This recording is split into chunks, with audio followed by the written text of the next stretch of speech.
Élément emblématique de l'univers de Game of Thrones, le convoité trône de fer a toujours une place de choix dans le spin-off House of the Dragon. Mais ce trône de fer est différent de celui vu dans la série originale. Première série dérivée d'une longue liste de spin-offs de Game of Thrones, House of the Dragon a démarré sa diffusion avec un épisode inaugural plein de rebondissements et une énorme révélation. Si les fans de Game of Thrones sont ravis de retrouver l'univers créé par George R. Martin sur le petit écran, ils ont aussi la surprise de découvrir des nouveautés et d'en apprendre plus sur la mythologie de la franchise. Centré sur la dynastie Targaryen, House of the Dragon est un préquel qui raconte les événements qui ont provoqué une guerre civile appelée la Danse des Dragons, qui conduira à la perte des dragons et au début de la chute de la maison Targaryen. La série se situe un peu moins de 200 ans avant Game of Thrones, il y a donc forcément des différences notables.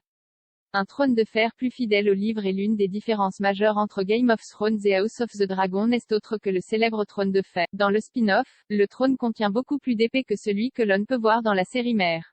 Et il y a une raison bien précise à cela, les showrunners voulaient être plus fidèles à la description du trône de fer faite par George R.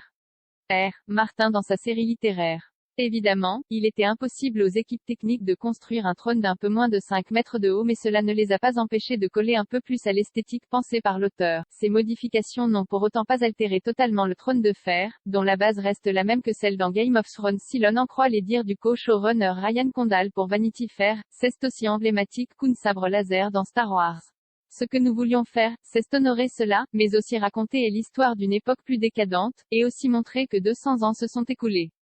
Si vous regardez de très près, vous verrez que le trône d'origine est là. C'est juste une version agrémentée, ce qui suggère que l'histoire change les choses à un moment donné. Tous les rois qui se sont succédés ont apporté leur touche au trône de fer alors, durant les 200 ans qui séparent House of the Dragon de Game of Thrones, le célèbre trône en a vu de toutes les couleurs jusqu'à sa destruction à la fin de Game of Thrones. En attendant, dans House of the Dragon, les Targaryens sont au firmament et leur pouvoir doit se refléter sur le trône de fer, qui est aussi dangereux qu'effrayant. Le roi Viserys Ier se coupe régulièrement sur les épées très nombreuses. Cependant, il faudra s'attendre à ce que le trône de fer change encore en fonction des années et au fil des saisons de House of the Dragon puisque d'autres rois ou reines vont y siéger.